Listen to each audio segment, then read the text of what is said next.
And as always, I never know exactly what I'm going to say. I never think about it because it's almost like when you're painting a picture or something and you get into it and you don't really know what you're going to say or do until you actually start doing it. And so I can't give you any information on exactly what I'm going to say because I actually really don't even know. Um, but I'll start off with an introduction. Maznapkin gego nabe indistikaz. Ginebe guk shabigaj watan donjaba gnoje and do dem. Nishna be nini and dao. Nishna be knakita min. Gnoje and do dem. So my name is the man who paints the rocks. You know, like the rock paintings that you see on cliffs? That's my name. And I come from the place where the serpents are painted on the rocks. And I live at Nimki Ajbekong, which means Thunder Mountain. I'm from the Fish Clan. I am very happy to be able to be here to speak with you to tell you these stories. So I'm very happy to be able to share those with you. You know, I remember years ago when I was a little child, I used to sit around the campfires in the bush, and I used to hear people talk all the time. And back then, they used to talk about things that were about nature all the time, and how our lives were completely weaved in with nature in every sense of the way. There was no other existence. That's how it was. And today, it's all about politics. We're completely weaved into politics in every which way. And it's like, it doesn't feel like, for me, our true government has always been here.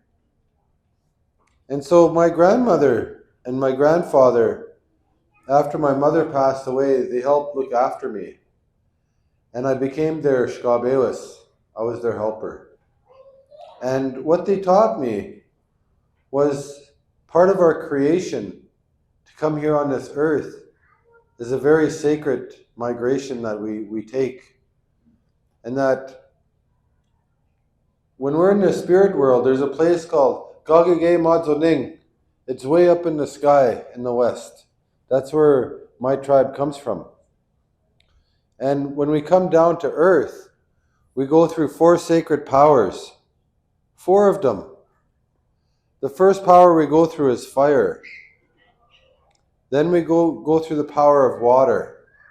Then we go through the power of wind. Then we go through the power of air. Skodeng, Nibing, Nesewen, a king. Those are the 4 powers that we go through before we get here. And of course, each one of those is a teacher that teaches us on our way to this earth. And so when we come here as a baby, we're filled with all of that knowledge. And that's why we're so pure, is because we're filled with that knowledge.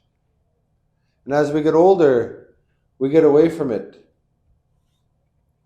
And then as we get even older yet, we go back to it again. And they always said that our true government is right here on this land. And that it's always been here, even before we got here. We've been invited into this. When I mean government, I don't mean like the band office, for example. I mean something different. You know, I'm talking about the natural laws. You know, the promises and the natural laws that we have with nature. Win the mage win. Meanwhile, you know, the promises and the laws that we follow. And they used to say to me all the time that when we're born into a very sacred lodge here on earth. And that this lodge is so sacred that we're invited in it, but only for a short time. That our life is short.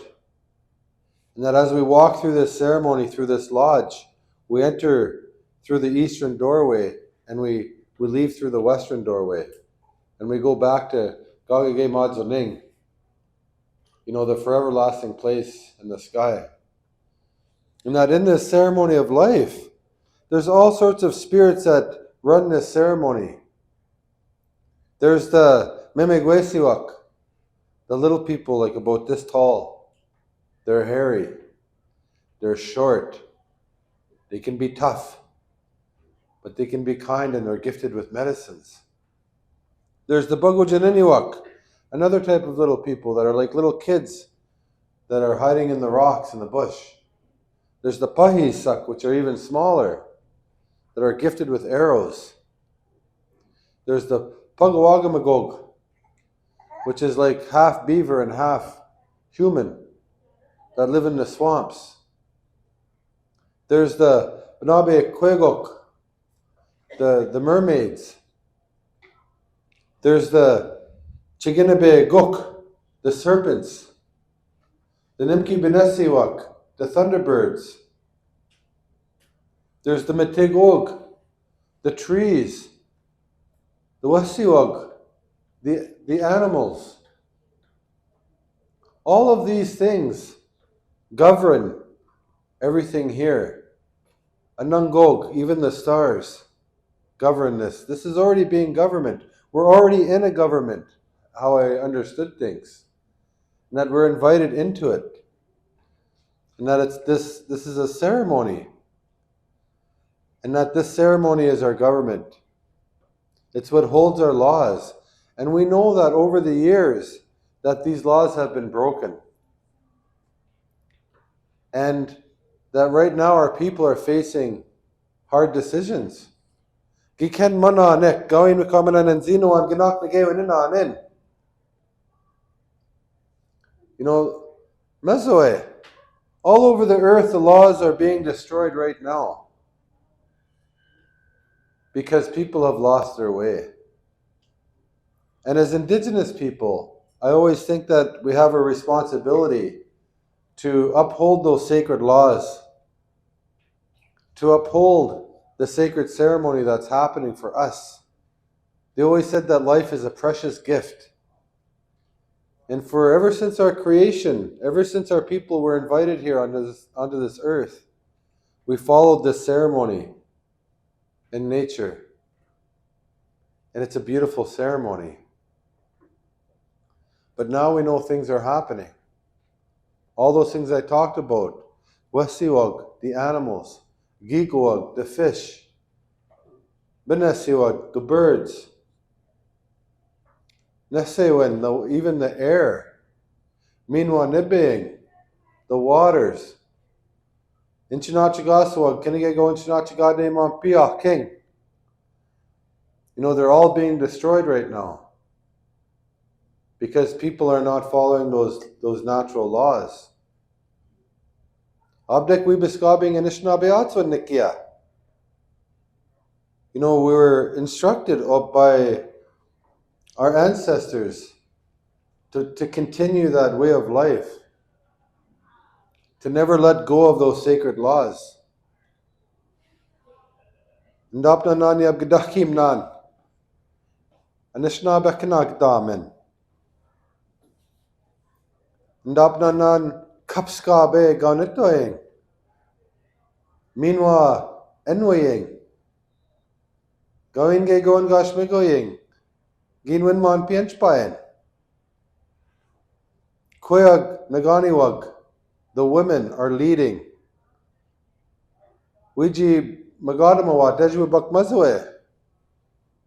They're leading the fight to save the earth. And so here we are in 2023. We're here. But guess what the real cool thing is? We're not here by accident. There's a reason why we came from Gagagay Madzoning and got sent down here during this very sacred time when the ceremony is being destroyed. When people are trying to destroy and disrupt the ceremony of life. When they're trying to destroy all of the beautiful things on this earth.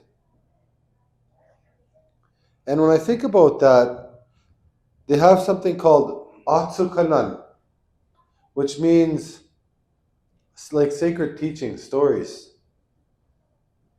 Those are different types of stories. That's like, Bob went to the store, he got a pack of cigarettes, he got ID'd, but the store clerk said, fine, no problem, just slip me another 5. That's a story. Atsukan is different. It means like a spirit.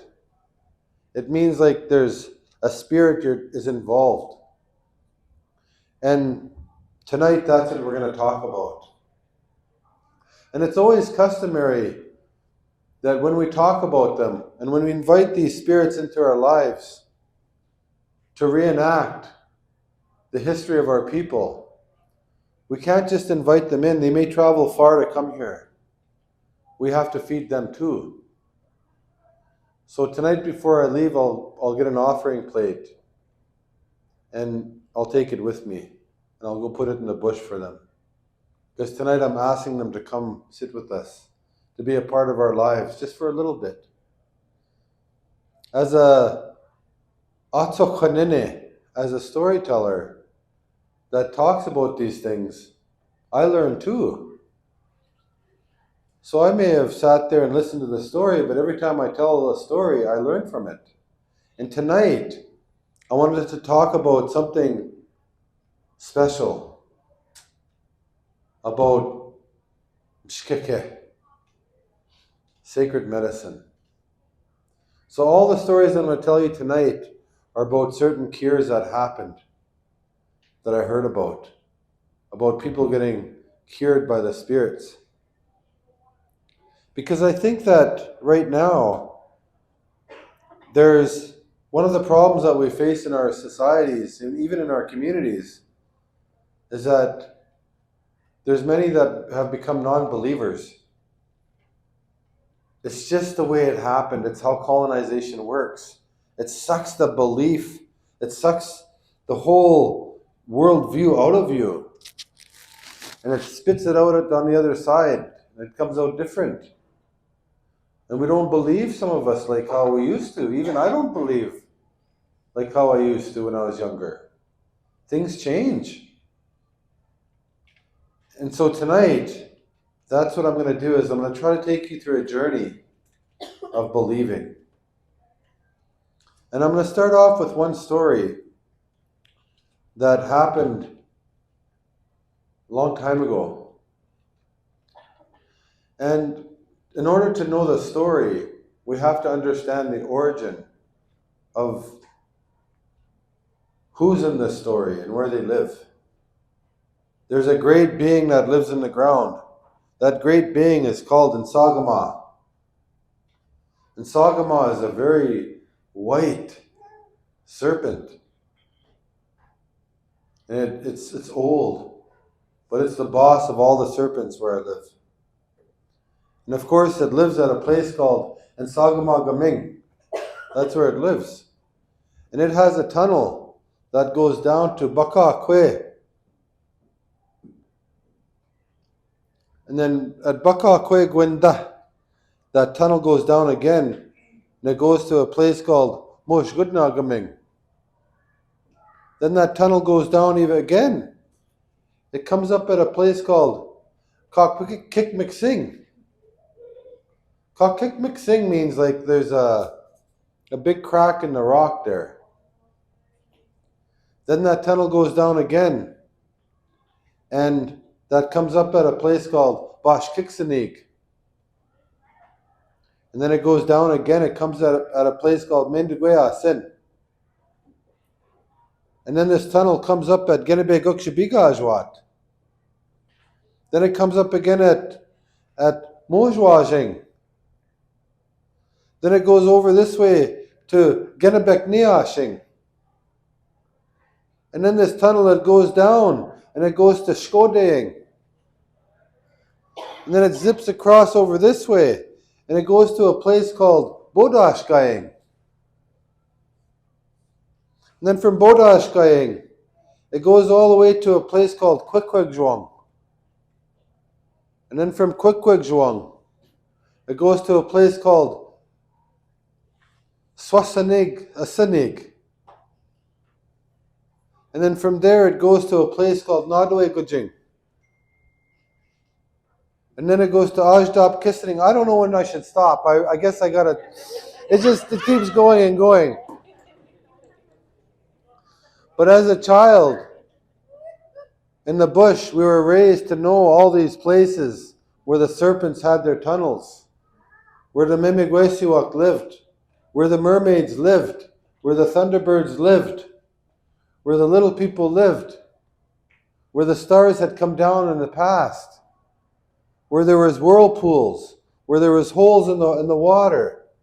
As we lived our lives zigzagging all over the land, we always had our sema, and we gave tobacco every single spot that we came to, all the time, on the way there and on the way back. Because our life is the Madazuan. That's what they say. It's a good life. And part of that is to make sure we give our offerings. We have to give our offerings. Gidabagidna sema. I offer this tobacco, ma'aba. And so I grew up putting my tobacco at every one of these places I was telling you about. All the time. And sometimes we'd stop nearby. And they'd tell little stories about what happened there. A lot of these places had pictographs or sacred sites of some sort. People fasted there. But the character of the story I'm going to talk about starts with Nsagama. And that's Nsagama's home where I just told you. The land. Underneath the ground. They call that Nameing. Underneath the ground. So anyway, Nsagama was in his den up at that place, Nsagamagaming. And Nsagama started to think about a man. That man, his name was Saschia Pusawabo. It's like when you're cooking berries and then you make a drink out of it. That was his Indian name. Can you imagine if somebody got a name like that today? They'd be freaking crying. I want another Indian name. You call me Cook Berries. I want another medicine man. His brother was named Bebamash. They were both very strong individuals. They both grew up fasting. But in Nsagama, that chief serpent, the boss, the white one, was thinking about him. Because Nsagama can see the future. Nsagama lives in the bottom, but often looks up through Bugano Gijik, the great hole in the sky, and can see the future in there. And because of that, knew what was happening. So Nsagama sent Saschia Buabo, a whole bunch of worms. These worms traveled all the way under the ground. They traveled and they traveled and they traveled. When Saschia Buabo was sleeping, those worms started to crawl into his bum.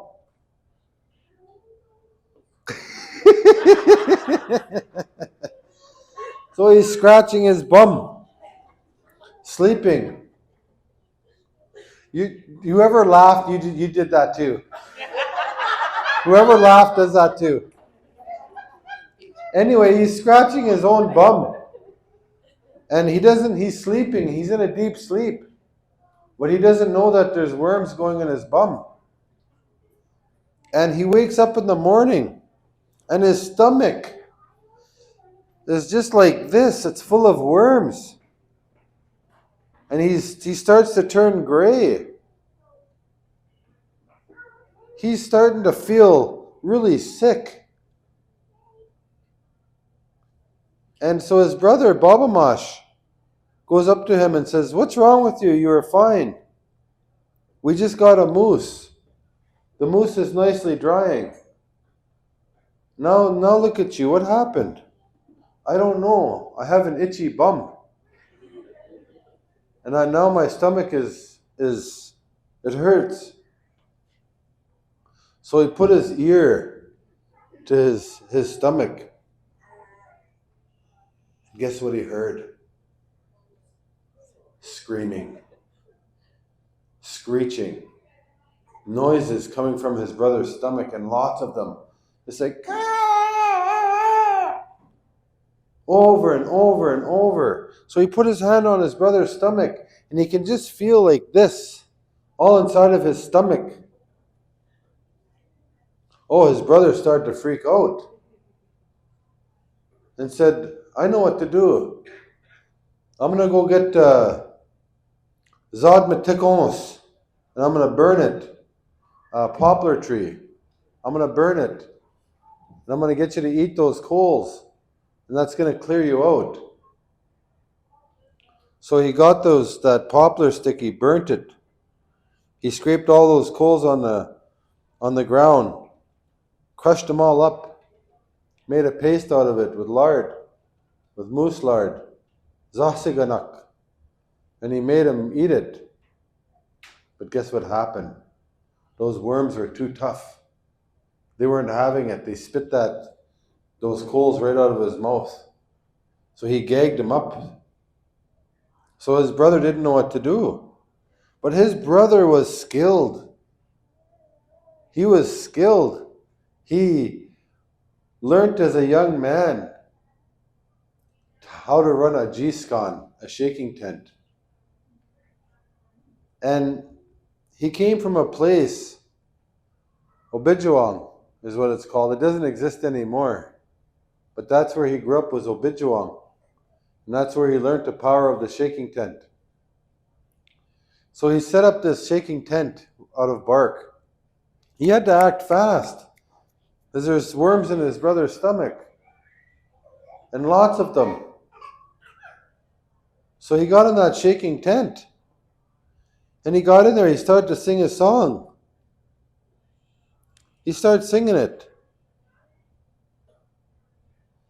And if I had a rattle, I'd sing for you, but I don't have one. I'm a poor Indian. I'm a lousy Indian too. I should have brought one. But anyway, he starts singing this song. All of a sudden the tent starts going back and forth. G-skan. That's what it means. It's like it's being like this. It starts going back and forth.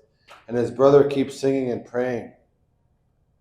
All of a sudden there's a little head looking through the top. And it was a Mimigwese. It was one of those little people. They're hairy, they're about this big. They have stone canoes. They steal fish from fishing nets. They like to eat raw meat. They're very powerful. They can make pictographs, masinabiaganan, using only their fingers. Their blood is filled with onaman, that sacred paint that we use. There was a little Mimigwes looking down and said, I think I can help you. But you got to stop singing. I'm just barely hanging on here. So he stopped. And the tent stopped, and that Mimigwesi jumped inside. Just went right inside. And told Baba Mosh, I think I know where you can get help.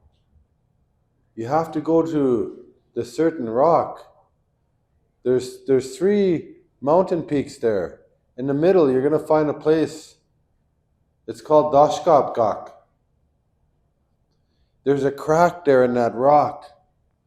If you go over there, and if you go there, you're going to meet an old lady, and she can help you with what you're wanting. I know your brother's sick, but you have to go see the old lady that lives in the rock. So Baba Mosh said, fine, I'll go. He said, hold on. And he just grabbed his hand and he started rubbing it on his face, rubbing it on his hands, and painted his face and hands, and said, you have to go there in a sacred way. So of course Baba Mosh was happy and started to travel to Dashkapkak. It was around the bay like this. When you see it in real life, it would probably take about 20 minutes to walk around. So he gets to Dashkapkak. And what does he do? Ani! Baba Mosh and Dijnakas. Nothing happened. So he starts knocking on the rock. Nothing happened.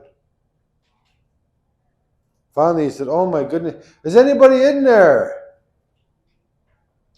All of a sudden he heard a voice. Becca! Hold on. She was grumpy.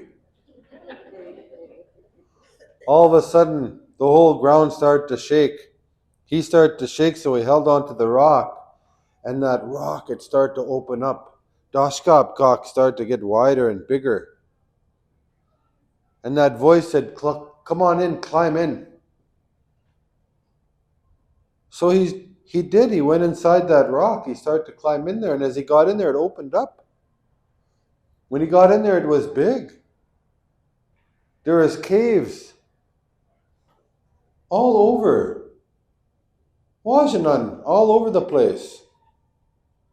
And there was the Memegwesiwak living in these caves. And of course, there was the old lady.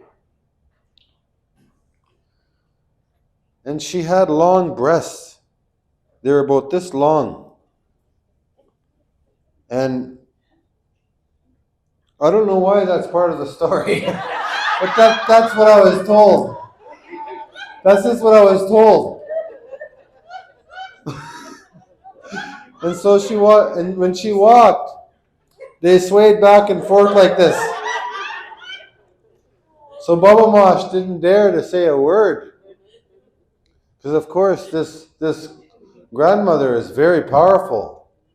When he noticed inside of her cave, there was all sorts of roots and shrubs drying on the wall. These are medicine people, very powerful. And she walked over to him.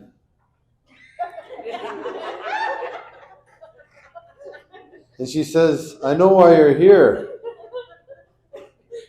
She says, have a seat. So of course he sat down on the ground. And now they were at eye level. She goes, you should never stand above an old lady like that. If you're going to come in here, you have to act right. So he sat there and he put his head down and he dared not to look. And she said, look at me when I'm talking to you. So he looked at her and he says, I know the medicine you seek. And she goes, oh, oh. She starts making this noise. He gets scared. Almost like she's moose calling. Oh! But he doesn't dare make a move. All of a sudden she starts gagging. Oh! Oh! Like that. He's freaking out. He doesn't know what to do. He doesn't know how do you act when that happens? You don't know how to act. So he just sat there petrified, not knowing anything. She said, look at me. He looks up, and all of a sudden, a bird, a robin, was sticking out of her mouth. And she went, and that robin started flying around the cave inside. And it landed right on Baba Mosh's shoulder. She said, you take that to your brother. And that bird will eat those worms.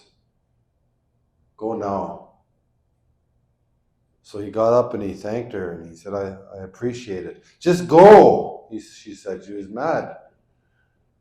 Okay. So he left. He went outside that hole. And Boganes Saning. He went through there and he started walking around that bay, and that robin was right here.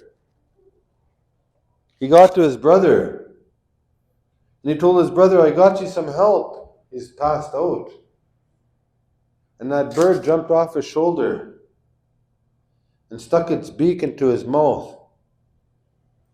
And so Baba Mosh grabbed his mouth and opened it up a little bit. And that bird crawled inside of his mouth, all the way down into his stomach. And that's when you can hear it. Thunder in his stomach. You could see lightning coming from his eyes, crashing of thunder in his stomach. And then all of a sudden you can hear wings flapping all inside his stomach.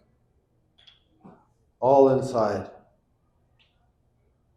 Then all of a sudden his brother woke up, his eyes just, like in the movies, or maybe for some of you in real life. Just, he woke up like that. And all of a sudden, and that bird came out. And that bird, it was too fat to fly, so it wobbled off into the bush. It ate so many worms. And it took off. And it cured his brother. So Baba Mosh was happy. So he went back to the shaking tent. And he wanted to give thanks for his brother being saved. So he started to have that ceremony again. And that tent started to move around back and forth. And sure enough, that Mimigwesi just was, of course, sitting on the top there, looking down. And jumped in. And said, what do you want now? I just wanted to thank you for helping me. Well, you're thanking the wrong person. Well, okay, I want to thank the old lady. You already said thank to her. Well, I want to thank the bird. You already thanked the bird. Well, I don't know who to thank then. I feel like every time I speak to you people, it's a frickin' trick question. He says, you didn't thank the worms. He says, when those worms came, when Nsagama sent those worms, it was a sign that the enemy was just across the point. When those worms came, it was a sign that they're very close and that they're ready to attack the village. You must move quickly. And Sagama sent you that message. And Sagama, the chief of all the great serpents, sent you that message.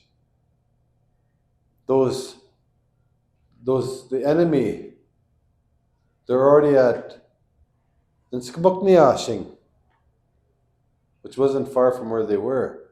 So he went over all the way to Matigog Bing. He went over to Kahka Goab Ajing. He went all the way to Sin Kiking. He started to warn all the people at those little villages that the enemy were just at the point. And they all scurried into the bushes. And they all hid inside the rocks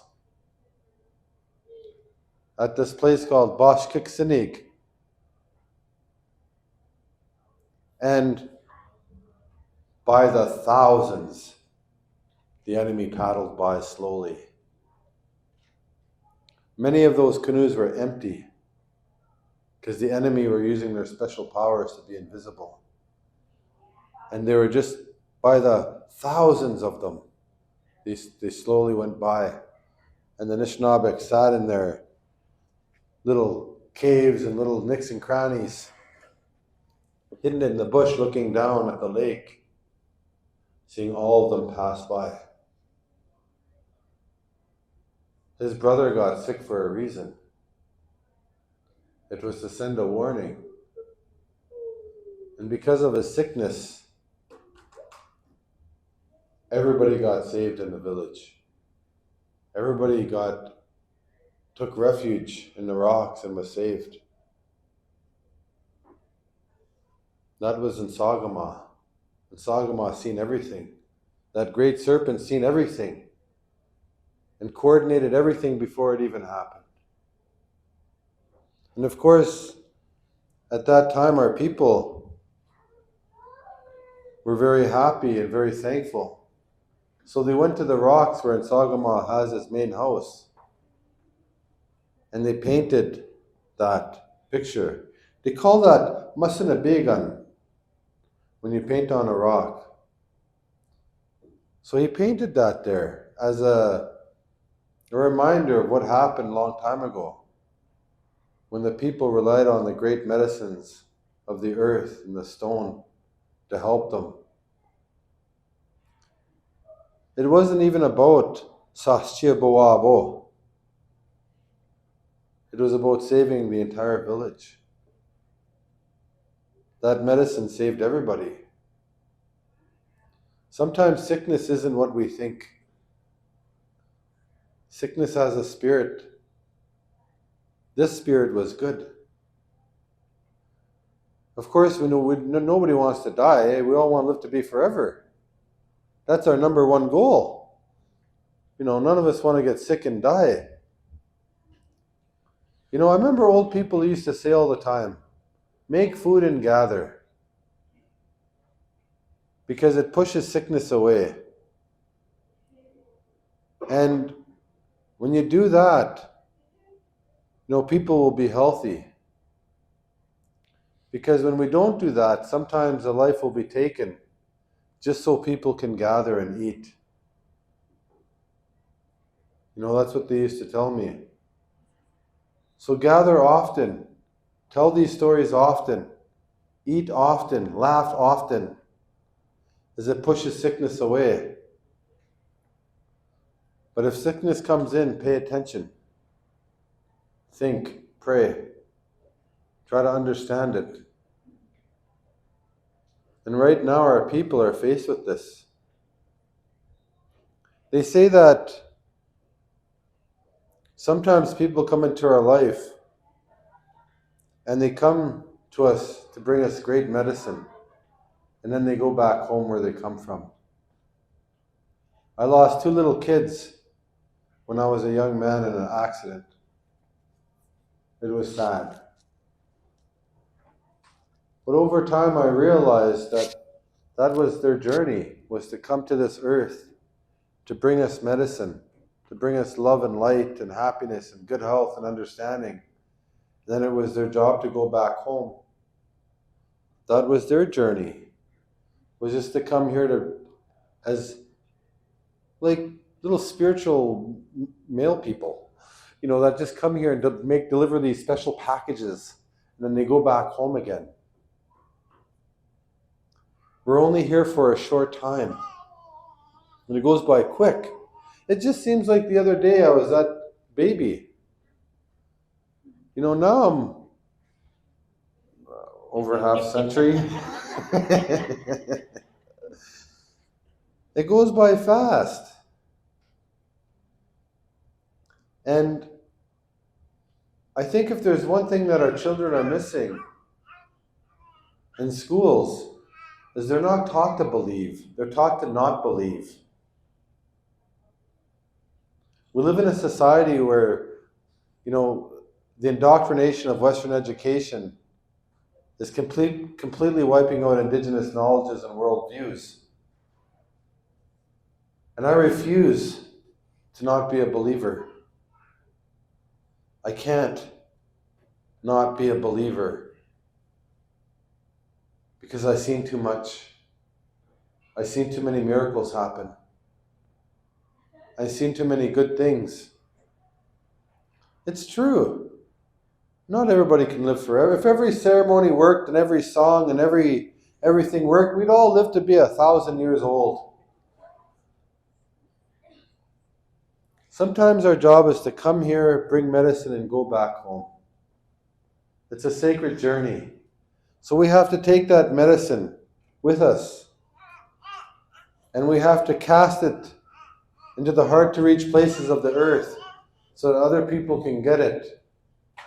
Medicine does not work unless you give it to somebody to use. It's just like you have a talent, a, a big a big thing of Tylenol at your home, and somebody's got a bad headache. Well, it ain't going to work unless you give it to them. So we can't be hogging all our good medicine. And what is that good medicine? It's hope. It's believing. It's loving. It's caring. It's about having each other's back. And it's about lifting our people up and believing in them. Believing in their dreams, their visions. That's how it was a long time ago. Our people were like that. People had their spirit names, they went fasted, they had their gifts. And we had to believe in each other's gifts. That's how we survived as a collective. That's how we survived as a people, was by believing in each other. The minute that we stopped, there was a break in the chain and we couldn't exist anymore. During this time right now, during climate change and an ecological collapse, there's not a more sacred time in history, a more urgent time in history, when we need to believe in each other and build each other up and really support each other. The lateral violence, the gossip, the lies, the meanies of the world, they can change. I've seen it. I've had people come up to me and say, Isaac, you are the worst human being I have ever seen in my entire life. Why? I'm not telling you why. You're just a horrible person. Then 5 years later, they're like, you're a great person and I made a mistake and I'm changing. I was just mad at the world. Don't give up on the haters. That doesn't mean you have to go have tea with them while they're telling you to screw you. But those are our people. Save space. Save room. Keep casting your medicine out into the hard-to-reach places. It'll know where to go. It'll know who to go to. Our people will heal. We've been through a lot. Look at what we've been through in this past little jaunt here. Lots. And what's got us through? We're always the kind ones. The kind grandmothers and grandfathers and uncles and aunties, moms and dads that never judged us, that always took the time to be with us and to care for us unconditionally no matter what. And we all know those people in our lives. We all know that those people influenced us in a way that can't be described. You can be that too. When I think about Bamamash and his brother Sascheboabo, I think about the great medicine that came from the earth. And right now, that's where we should go. We should find all of those places I talked to you about. There's places like that around here like that. Go there. Seek that medicine. Believe. Some of those spots have Masanabiganan pictographs that are 8, 9, 10,000 years old. And there's some that are there that are 150 years old or 100 years old. Our people believe that way since our creation. That was our culture, our spirituality, how we believed. This is the first time in our time as a Anishinaabe people, as humans, that we stopped that practice. Where we're not going there regularly asking them for help. We're not taking our young children into the forest and then completely educating them in this ceremony that was given to us for a little bit. People say, Isaac, you got to get off that train, man, and you got to get with 2023. And I'm like, I don't like 2023. I'm like, I think that there's knowledge and that there's information on our original instructions that we have to follow. And that when we take our kids and educate them, then we're going to get great shaking tent people again. People that can open up those rocks. People that are able to do those magical things that we all heard of a long time ago. Because our people will be educated that way through the fasting. The word fasting in Anishinaabe is Mkdewewin. It means the black face. And so something to think about when we think about education. If there's a little medicine man in your family, they're a medicine person or a medicine woman. Really think, do they really need to see the inside of a classroom? I always found it cool in my youth when they'd say, oh, that old person never went to school. They were raised in the bush. And you always think, oh, wow, it's such a treasure. And they just know everything about the bush, every name of every plant, of everything, they know it. And I used to think, that's right on. There's nothing wrong with our nation producing those type of people again.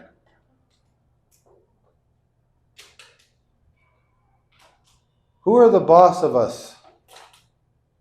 We are. The Benzoin. We are free. Who's the boss of our education? We are. And I'm not saying take every kid out of school and just raise them in the bush and live happily ever after and everybody will be frickin' shapeshifters. That's not what I'm saying. I'm just saying that sometimes there's gifted children that need to be nurtured like that. I'll tell you one more short story of a cure before we have a break. This is what happened to me. This is my own lived experience. When I was born, I was only about maybe 3 pounds. I was a premature baby. And back in those days, back in the 70s, in the early 70s, they didn't have incubators all over the place. I came out and I was blue. And like Tori's sweater, like the sheets on the tables, blue like that. My mother freaked out. She got me to the hospital, and then the hospital said, there's no incubator here. He's got to go to another hospital. So they flew me to a bigger hospital. And I didn't know how to stop being blue. I wasn't a brown baby, I was a blue baby. So they told my mom, he's not going to make it. He's already lost a half a pound. He's 2.5 pounds now. His head is only the size of maybe an orange. Take him home and spend time with him. And cherish him. And your baby's going to be passing away soon. So away I have to go home. My mom didn't like it, but that's the way it was. But she wasn't going to give up. Moms never give up. So she called this old Indian. I don't know what the correct terminology. I'm old enough to know that's the word I use, Indian. So anyway, there's this old Indian. My mom called him in Birch Island. His name was Wawaskinnig Isaac, otherly known as John Paul. He had great big ears. Big. Thick. They were like big flaps. Leather flaps. And he was short. And he was always laughing. His wife's name was Margaret. I knew them later on in life. He looked at me. He says, "Uh-oh." So he got a bowl. He placed it beside me. And he put some whiskey in that bowl. And he covered it up with birch bark. And he started praying and singing and all that. Finally, he said, "What do you want to be? Do you want to be a blueberry or do you want to be a human being?" And my mom says, I want him to be a human. I want him to be a human." "Well, you get over here then. You better pray too, or he's just going to be a blueberry." So my mom got over there and prayed, and as soon as they started praying, they can hear stones being dropped in that bowl.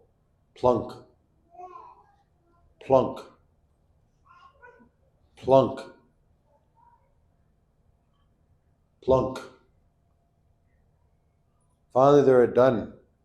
He opened up that birch bark off that bowl. It was filled with black stones. He grabbed one of those black stones and he put it in his mouth.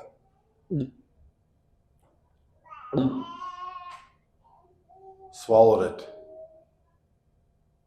He said, "Your son didn't know if he wanted to become a blueberry or a human being.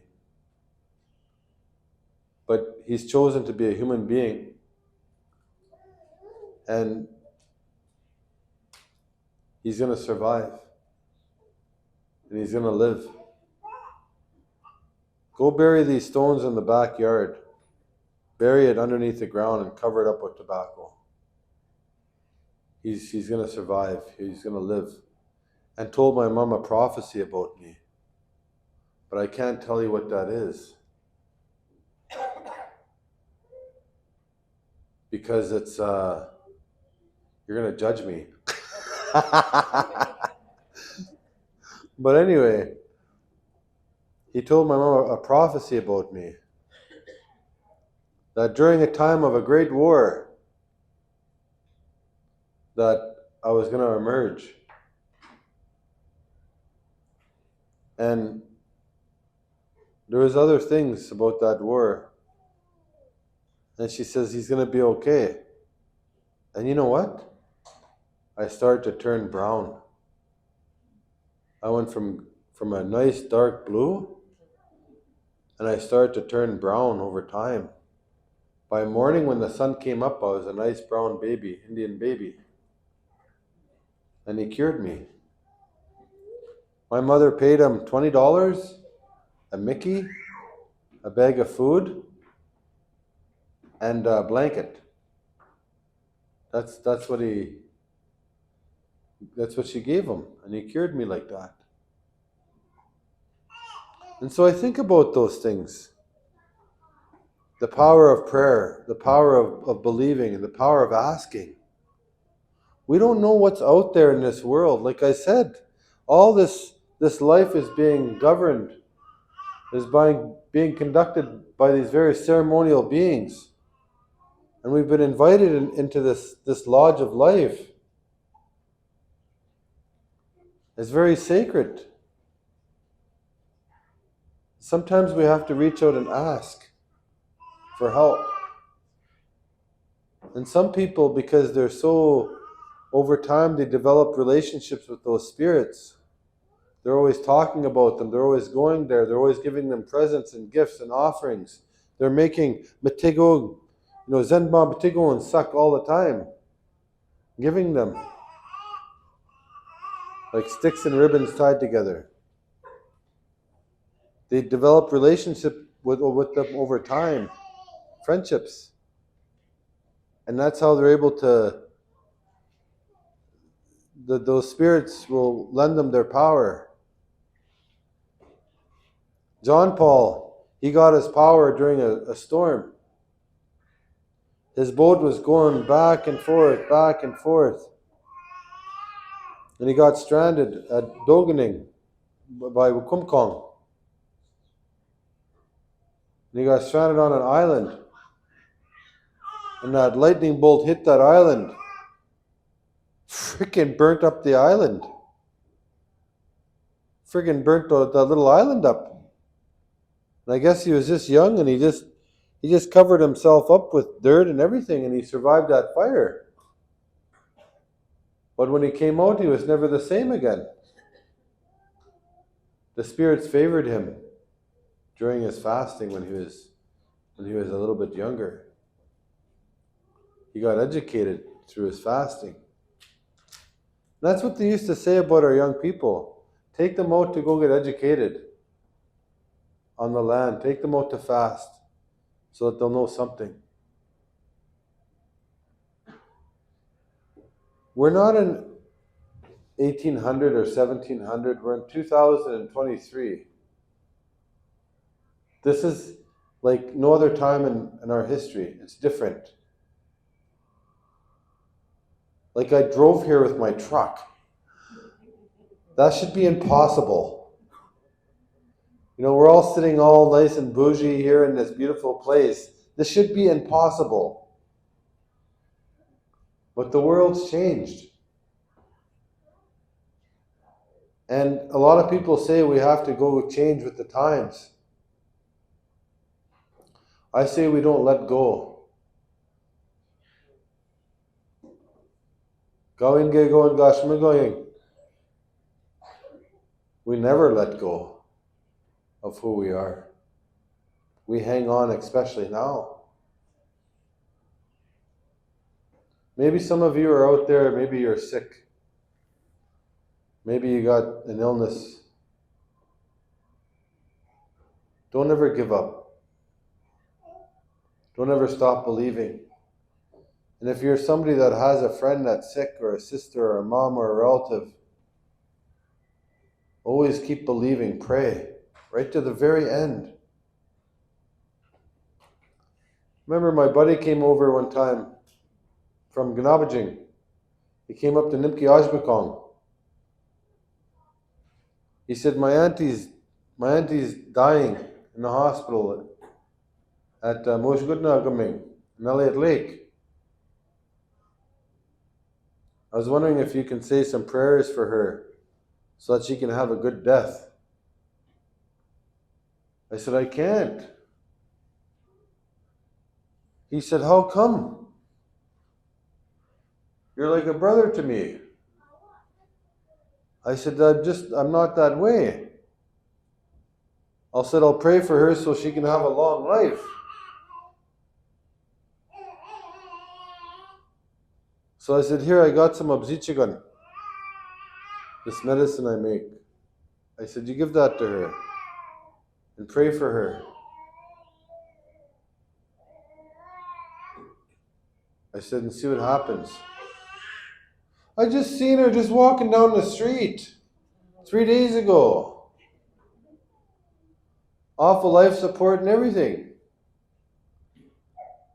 That abzichigan, that medicine, it's like there's 21 different plants in it.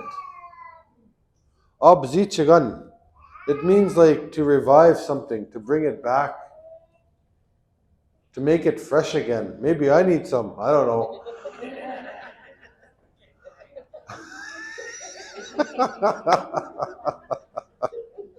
I take that back. I'm fresh. I'm already fresh. I'm fresh. But anyway, the subzichigan, there's 21 plants inside of it. And when you pick them with prayer and sema, and you tell them your name, tell them what you want to use that medicine for, and you start collecting them, Those medicines, they form a sacred council. And when you have that abzichigan and you bring it home, it's like you're adopting that sacred council into your family. You're adopting that sacred council to be a part of your life. And just like every sacred council of old people, they need to be fed. So feed your medicines. Feed them. It's the right thing to do. It keeps them strong. Just like us, we need to eat in order for us to be strong, to be able to walk. Try eating, not eating for a week. See how far you get. That's how our medicines are too. We got to feed them, feast them, so that they're strong, so they can do that work, that sacred council of medicines. When we feast them, when we ask them in a humble way, can you help my brother? Can you help my mom? Just stay with us just a little bit longer so we can learn a little bit more. We love her. We don't want her to go. Or I love my child so much, just let them be with us just a little longer. I don't want them to go. That sacred council can help. That sacred council can have a discussion and say, yes, we're going to help. And it can bring that person back. But we have to believe. Like I said, not everything is 100%, or we'd all live to be 1,000 years old and we'd all be just, I don't know what I would look like as a 1,000-year-old person. I don't think I'd look as fresh as I am now.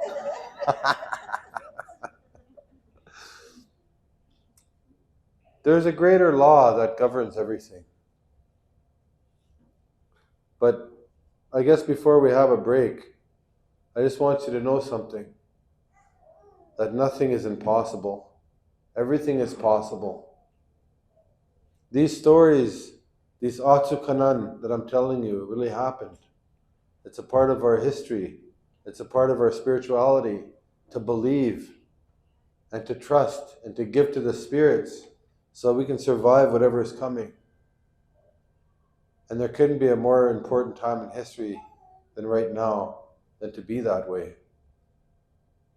So keep believing in each other and lifting each other up. Get spiritual.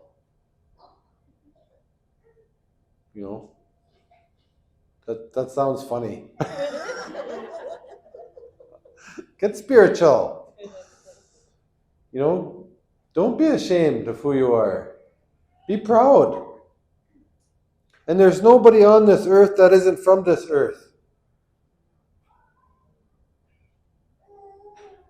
Water.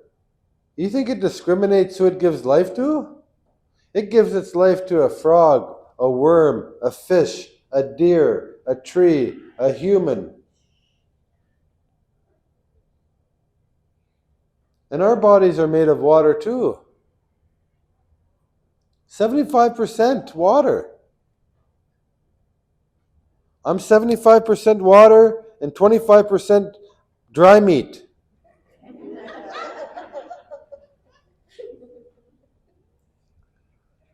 And the weird thing is, I'm just going to say it, but I'm going to go have a pee pretty soon. Right? A beautiful urination, we'll call it. My water that's in my body, who I am, is going to go back into the watershed. We have to remember that water has memory. Think of all the thousands of years our people gave offerings to the water, tobacco, songs, petitions, dances. That's all in that water. That's also inside of us. Yes, there's trauma and there's all this crap going on. But that's not who makes us who we are. It's all that beautiful celebration that's happening inside of us. So anyway, when I go have this amazing urination, right, and this water goes back to the watershed, One of you are going to drink it then. And whoever I am is kind of like sort of who you are. And you become like a family of squirrels. And the family of squirrels become a white pine tree. And that white pine tree will become a thundercloud. And that thundercloud will be a brand new baby. We're all connected in such a profound and deep way. Does it really matter what color we are? The river doesn't think so. I'm not saying don't be proud of who you are. Of course, that's my thing. But when a bird flies above us, do you think a bird sees the color of everybody here? No. The bird sees people coming together, exploring medicine and good health, exploring how we're going to survive together. Because the bird knows that we all need each other. It doesn't matter what color our skin is or what we believe or what our political views are or none of that stuff. The bird knows that the only way we're going to survive is if we work together. And I believe we can do it. Because we're doing it tonight. If we can do it tonight, we can do it tomorrow morning. And I want all of you to know before we have our break that you're very special and that you too have a gift. And that you have superpowers. And you've been sent here on this earth at this time because of that superpower. So be the real you.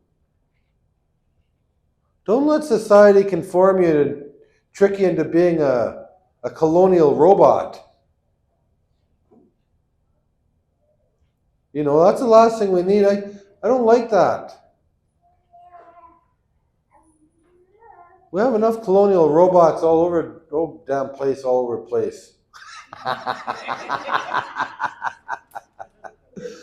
That's not, I'm not saying, you know, don't go get educated or don't do what you need to do. I'm saying find out your true gift and do that too. Because that's what this world really needs right now. So with that, we're going to have a break. I send you blessings, you know, and I'm going to go have one of those amazing urinations I was talking about. I'm a crazy son of a... If there was no kids in here, I'd even be worse.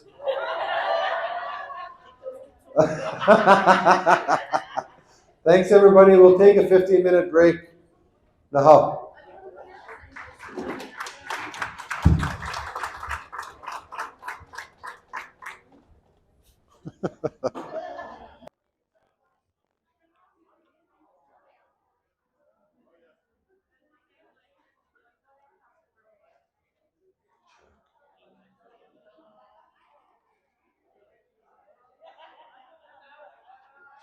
Mes cuando me saque je kyo wai hey ay wai hey ay espamenge bejaba wai hey ay gibeda goshen wai hey wai ay wai way I way way way I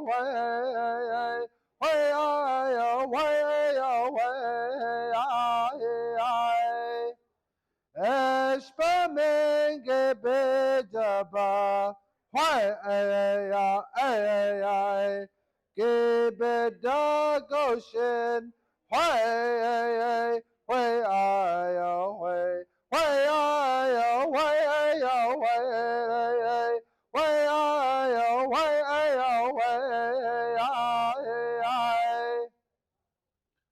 Oh, I just did that to get your attention.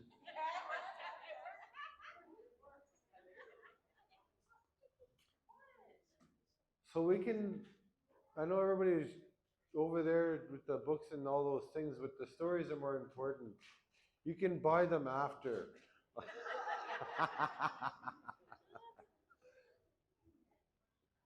You know, I have a really great sense of gratitude and honor to be here. I'm very humbled to be amongst you and to be with such good people. And we have a really good, beautiful communities. We have very good, beautiful everything. And, you know, I always come from the mindset that no matter what happens at home, those are my people. You know? It's like, those are my people. Despite the lateral violence and the gossip and all that stuff, those are still my people. And we went through a lot as Indigenous people. But we survived. And we're here. Not only are we surviving, we're thriving. We're thriving with our language. We're thriving with getting, you know, pulling our crop together. You know, like we got put through the ringer. And I'm going to tell you a little bit about myself. I remember when I was younger, you know, we had got taken away by Indian agents. I was 5 years old. Me and my brothers, Mike, Frank, and Scott. And I remember they came to the door, and all I heard was, "Open the door. It's the RCMP. We have a warrant to come in." And my mother said, "Oh, shit. There's Indian agents out there." So she closed all the curtains. "Open the door.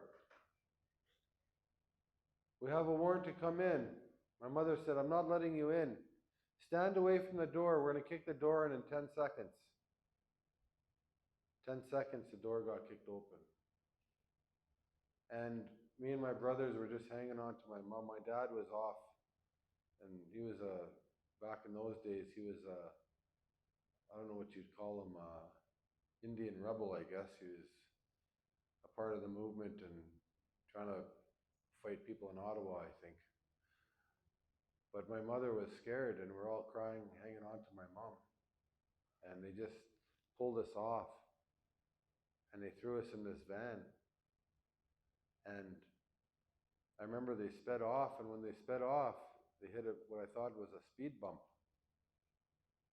But it wasn't a speed bump. When I looked back, I could see my mother screaming, and they had her pinned down the ground, and they had their legs like on top of her. And I could see my brother rolling on the road. My little brother hid underneath the Indian agent's van trying to get away. And he got run over on his stomach. And the little bugger survived. He survived. He was disabled ever since. His hair fell out. You know when you get really scared or when you have a really traumatic event or something, your hair falls out? It fell out. It didn't really grow back till he was about 19. And he was disabled ever since. And in order for my mom to get us back, she had to get a hysterectomy. They took that out of her so she couldn't have kids again. She made that agreement to get us back. And she said she never felt like a human being again. She never felt like a human. She said there was something that was missing from her. And when I was younger, on the reserve, we suffered a lot of abuse and things like that. You know, like there was a lot of sexual abuse that took place, physical abuse, things like that. Everything fell apart. I went from having this very beautiful life in the forest to having this very awful life on the reserve. And the abuse and all of that was strong, and our families were broken apart. And some of my other brothers and sisters, I never seen them till I was 20. And so it was really difficult in my life to try and figure out, how do I fix this thing going on inside of me? So I ended up in the hospital. And it's kind of funny and maybe embarrassing, but maybe not, I don't know. I'm in the bush, and I see a frickin' fish like swimming in the trees, like, but it's not in the water, it's in the bush. I see a fish, a big one.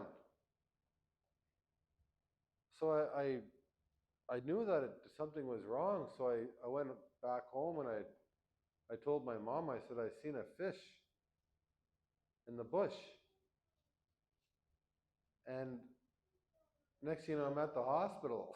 and and I'm sitting in this hospital, and they're like, the doctor's like, let me get this straight. You seen a fish? I said, yes, I seen a fish. It was swimming in the forest. Did you see anything else? Nope. Do you hear any voices? Nope. But you seen a fish? I said, yes, I seen a fish. So there I am sitting in the psychiatric ward of the hospital. And I didn't realize it, but at that time, I was suffering from what they call the complex post-traumatic stress disorder. And so which meant that my mental health had deteriorated because of the trauma that I experienced and the abuse and all of that happened. And so when I was young, I was trying to figure out, why is it like this? Why is the whole world like this? Why is everybody fighting, and why is all this abuse happening, and where's my brothers, where's my family, and how come everybody's broken apart, and how come we're not having family barbecues? How come everything's all buggered up?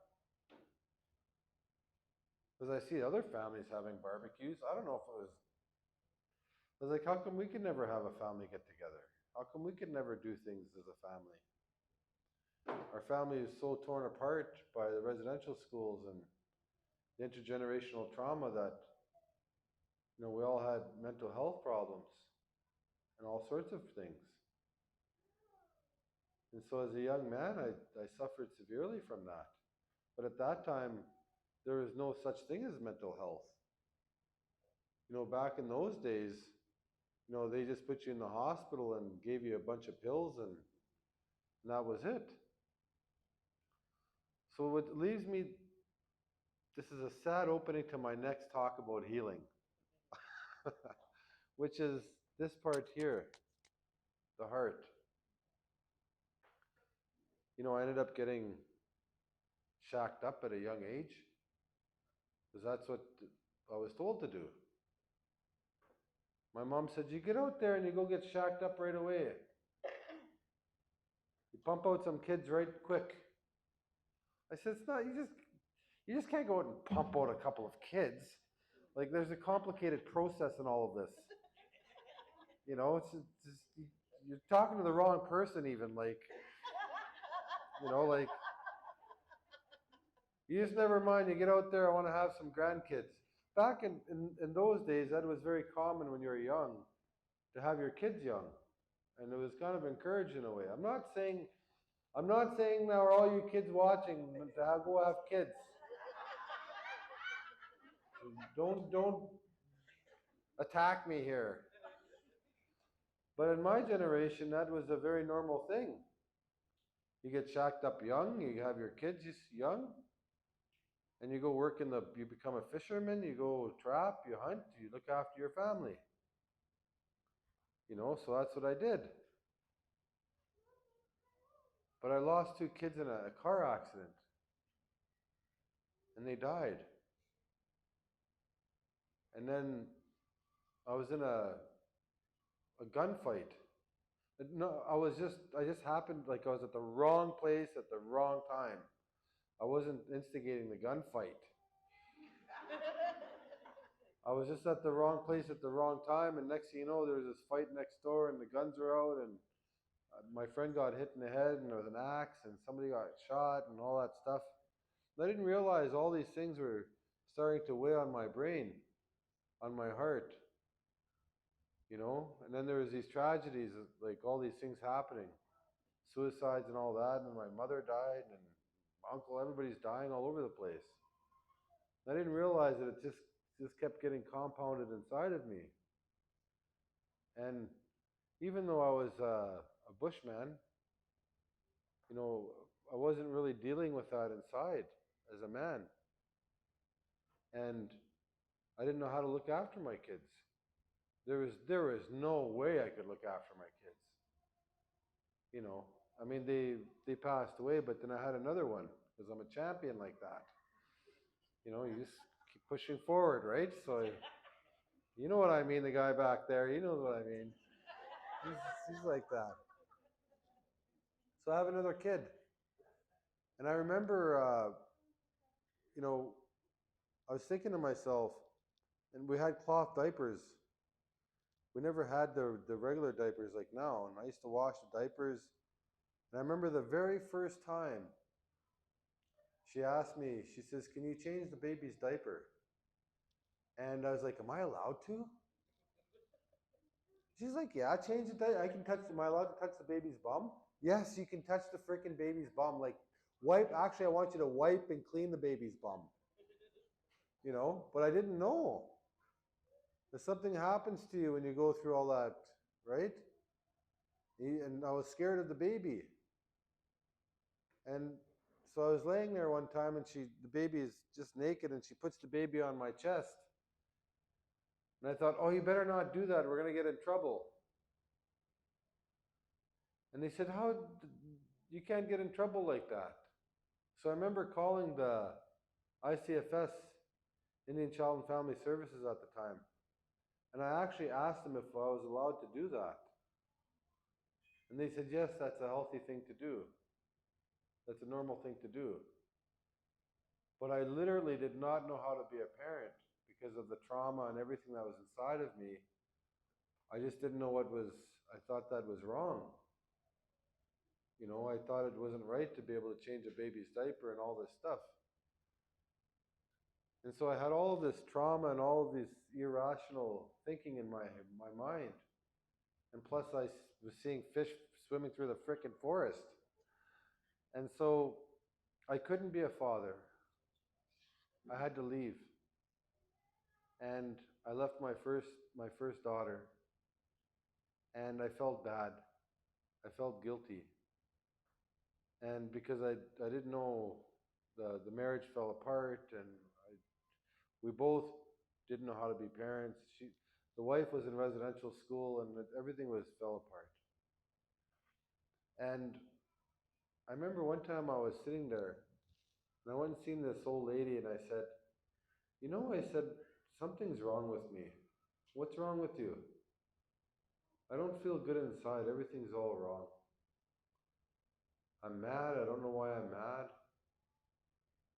When I go to the reserve, I'm mad. When I go, it doesn't matter. I'm just mad all the time. And I didn't talk.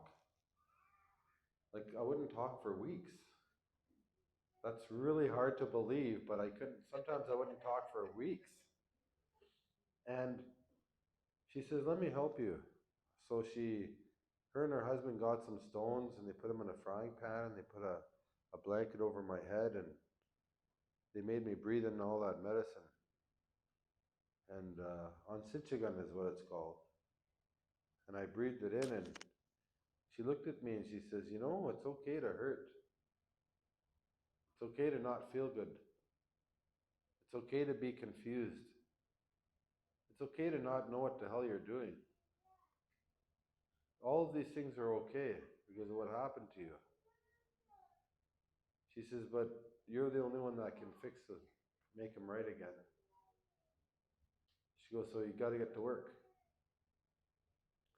And so I went to counseling, and I went to like 100,000 sweat lodges, and 100,000 sun dances, and 100,000 fasts, and 100,000 everything.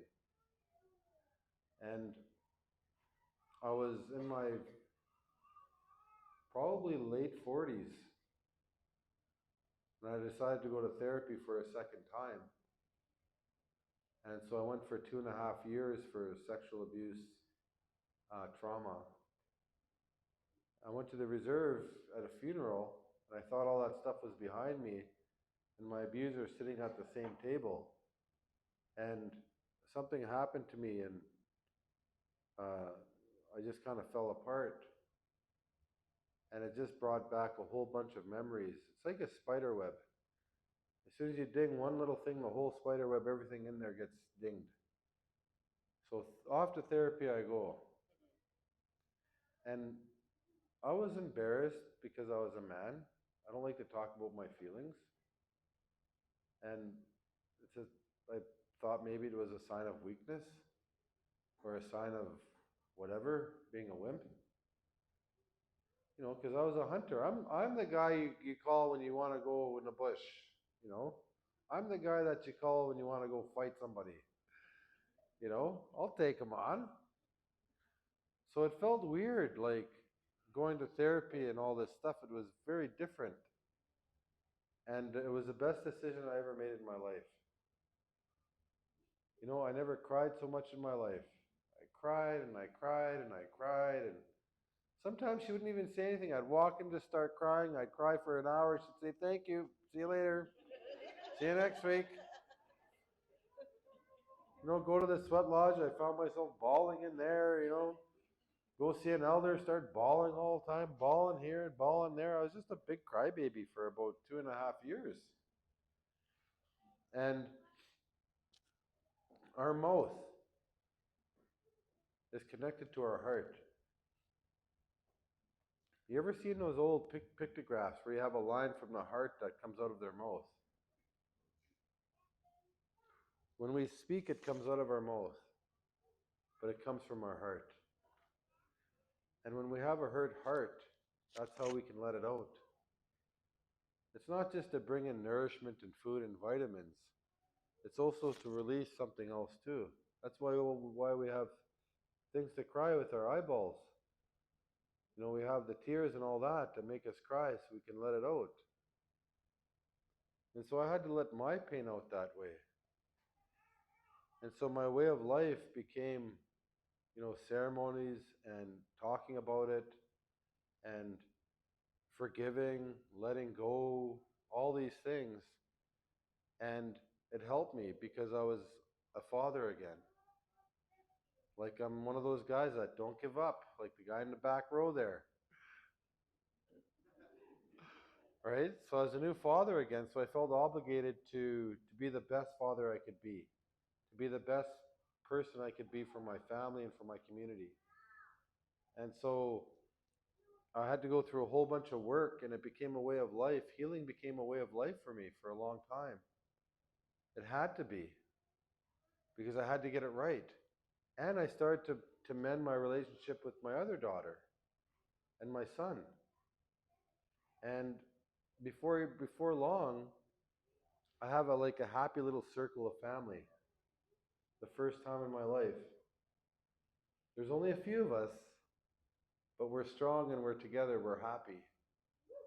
And I can see the cycles being broken. It's never too late to break the cycles and to break, the trauma, and to now when I look at myself, I don't see the trauma anymore. That's not what defines me. It's the thousands and thousands of years that our people had on this land in ceremony. It's the thousands of years of us singing our songs, dancing and giving thanks for this beautiful life. It's the thousands and thousands of years of us believing in each other, lifting each other up, surviving through the most harshest conditions possible. That's who I am. The trauma does not define me today because I had to do the work. Every ceremony requires work. When you make abzichigan, there's 21 plants. It takes 2 years to make a batch of abzichigan. 2 years. You got to pick the plants at the right time of year. You got to dry them, grind them up by hand. You can't use one of those grinders either. Frickin' coffee cheating grinder. You got to use the old style. You got to put it wrap it up in a little bag there and pound it with a frickin' stick or a rock. 21 times you got to get enough of that. Sometimes those roots are so small, you got to pick hundreds and hundreds of them just to get a little bit. It takes a lot of work. Healing takes a lot of work. It just doesn't come easy. And the reason why I'm saying this is because if there's anybody out there that's suffering, maybe you see a fish flying through the trees, or maybe your sister does, or maybe you have a family member who's like that, who's specially gifted like that. You know, don't give up on them. That old lady believed in me. She says you're gonna get better. You gotta fix this, dude. You gotta heal from what happened to you. You know what? I've been 35 years fish flying around the forest free. You know? 35 years. And when I think about my life, it was all of the stories that I heard that helped heal me. It was all the different teachers in my life that came and helped heal me. It was even nature itself, go sitting on the land and praying and singing songs and, just being a part of a beautiful people in a movement that was happening that helped heal me. We can't just do it ourselves. We have to reach out for help. And sometimes the biggest ceremony that we have in life is just listening to somebody, caring about somebody, giving a darn about somebody, giving them a little bit of your time. I don't know how many times when I was younger I was suicidal, and I was pretty creative when I was young. And it was all those people that took the time and sat with me and said, don't go. Things can get better. That, they inspired me to just keep going another day, another month, another week. And I think our young people need that.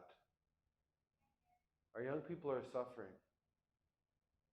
And I think that when we spread that medicine to them, the biggest ceremony that I think that we have on this earth, other than, our mothers giving birth, which I think is pretty miraculous in itself, I think is just giving a darn about people and caring about people. I mean, really caring about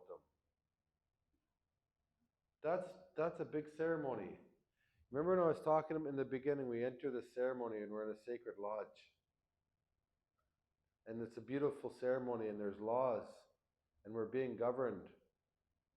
They say that in this ceremony where, love is very important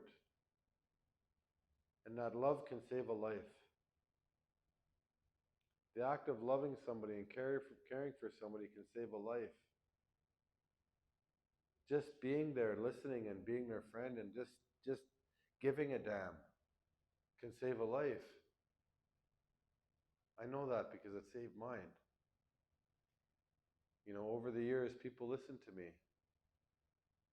And it took a lot of hard work, but I was able to make it through.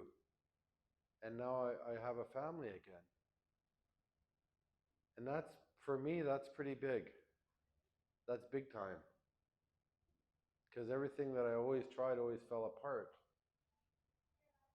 And so now I'm able to help other people a little bit. Maybe not lots, but I'm able to help other people share my experiences, share some stories, share the things that I learned in my life to try to spread that medicine to other people. So remember, medicine doesn't work unless you give it to somebody else. And so I wanted to leave you with that message that, if you're struggling, if you're finding it hopeless, and you feel like there's nowhere to turn, reach out for help. You have to reach out. And if you know somebody like that, get them to reach out or reach out to them. That's how we are as a people. Those are the natural laws. A long time ago, when we used to live our life in the forest, that's how we survived, was by that strong communication with everybody. Everybody was on top of everything. You think there was lateral violence and wicked gossiping and all that when we were living in the bush? We wouldn't survive. Because nobody would work together. Everybody would be fighting and it would just be a matter of time before we all perished because, somebody was too grumpy to go get firewood. Or whatever. They didn't want to go snare rabbits that day because somebody looked at them. Really, it's the greatest medicine that I can think of is love and caring for each other. That saves lives. That can save more lives than anything. And so when you look at the old pictographs, you see lines from one heart going out of a mouth into another mouth and into their heart. So tonight, whatever I'm saying is coming out of my heart, it's going into your heart. Then whatever you say to somebody will go into somebody else's heart. And there's a weird study about this too. And I don't want to get all nerdy on you, but I'm going to. So, who knows what an ECG is? It's an electromagnetic cardiogram, right? And basically, what they do is they take a 3D picture of the seismic activity around your heart. And they can kind of tell basically the rhythm of your heart and the movements and all of the activity around your heart. And there's seismic energy all over the place. So when a river flows, it creates seismic energy, earthquakes, lightning storms, storms, waves, just movement, wind. There's seismic energy all over the place. It's just constantly everywhere. But guess what? They were able to determine a person's seismic energy and another person's heart when they were 100 feet away. Meaning that, say Tori's 100 feet away. They were actually to decipher and separate my seismic activity in my heart from hers. They were able to separate it and read my seismic activity in her heart. There's something really, really cool going on here. Like, we are deeply connected. And the science hasn't really caught up to our traditions and our ceremonies and our rattles and our drums and our songs. You know how they say that the old people used to communicate from long distances? That sometimes people are able to just, especially women, they can read each other's minds all the time. Like their freaking periods like line up even. You know, like they are in sync, you know, and they're connected. And when they get in groups, they're like like they're just like this thing, this power. And that's real. And so when we talk to young people, when we talk to young kids or kids that are in crisis or kids that are hurting, maybe they're in foster care, whatever comes from our heart will go into their heart. Even if we don't think that it makes a difference. As long as we give a damn, it'll end up in their heart. As long as we care and we do it with compassion and empathy and a place of freaking goodness, it's going to help that kid. They may sit there like this. I know how kids are nowadays. You know, they're like, yeah, whatever. You know, doesn't matter. Tell them they're worth it. Tell them that they're somebody. Because it's going to end up in their heart. It's going to make a difference. We can save lives by just talking to people. It's one of the most powerful medicines there are. And I know loneliness is a big thing in our communities. We're lonely because we've been separated and we've been segregated because of the intergenerational traumas of residential school. So it seems like we're all living in silos because everything's all broken apart. Take a chance. Like, we have time to try and rebuild and heal. And, you know, for crying out loud, if I can do it, then anybody bloody can. You know? My brother, well, my brothers, you know, Mike, he was the same way as me. But he found peace in his heart. You know, it took him a long time, but people invested their time into him. I used to take him out in the bush and go dry him out. What a freaking cranky guy. You know, like, I'd take him out there, and one time we were out and he wanted to dry up, so I said, let's go in the bush. I said, we'll go hang out in the bush. You can go dry up out there. He says, all right, let's go. So away we go. And I was trapping at the time, so I got this fisher, and it was frozen, but it was frozen like it was standing up. So I put that in the wood stove, and the wood stove was cold. I said, Mike, go make a fire. So he opened the wood stove, and there's a fisher in there. It's like a little Wolverine. So I watched him staring at it for a long time. And then he closed the stove. He says, do you think you can make a fire? I said, just make a fire. What's wrong? He goes, I don't know. He says, he opened it up. He looks at it. He goes, I just prefer you to make a fire. I said, Mike, I said, make a fire. He says, well, I don't want to tell you this, but there's an animal in the wood stove, and I think I need to go to the hospital. And I said, I'm playing a trick on you. So I take the fisher out, and we had a great laugh. So anyway, next day, he goes, checks his rabbit snares. I put suckers in all of his rabbit snares. Oh, did he ever get... He came back, I said, how many rabbits did you get? He says, oh, not many, he said. Oh, did we ever have fun? But anyway, he straightened his whole life out. You know? That's one person that should have taken a dirt nap. If there's anybody, it should have been him. But he survived. Because elders took time with him, you know?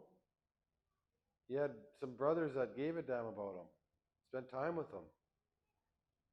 And so the greatest medicine that we have is our time. To love somebody, to give our time to them. And our young people, not just our young people, our people need that. So instead of, being against something ugly, be for something beautiful. It's more powerful. I believe in 1,000 years from now, people are gonna look back at this time in history, and they're gonna be telling this Atsukan, this sacred story of when the two-legged tried to destroy the earth. And guess who the characters of that story is going to be? It's going to be us. We're the ones they're going to be talking about. It's hard to believe, but we're the chosen ones. We're here now. Use your gifts, your superpowers, and never stop caring about your people. No matter how mad they get, no matter how jealous they get, no matter how much lateral violence is thrown around, don't give up on them. Just keep loving everything. Because if hate and greed and misery is the problem, then the antidote, the cure, is love and compassion and empathy. And I really believe that. I've seen really rotten people turn around to be amazing people. And so with that, I want to thank you for taking the time to be with me tonight. I wish we had more time. Lots of times when I'm in ceremony and stuff like that, we do this all night. I tell old stories all night. I don't post my ceremonies on Facebook or anything because, I don't know, I just feel like I might get nightmares if I did something like that. I'm kind of superstitious that way. But hopefully that, you have good health and happiness in your life. I wish that you find, all the strength to continue to go through what you have to. Gabe! Is that you, buddy? Yay! Give that guy a round of applause right there. He was in my language class for like years. And he's just like a silent ninja back there, just quiet. But anyway, I just wanted to thank all of you for taking the time to be here. Special blessings to you and your family. And let's just keep working together. Let's keep building each other up because we're going to win. We're going to win. And it's going to be our hearts and our compassion and our love for each other and the love for the earth and everything that's going to make it win. So with that, my heart to yours. Chimi gwich on gitchin and dum ya ya mam pi gigan on and gukata kanan. Give me gwich a gom. I thank you very much. Naho. Migwich. Naho.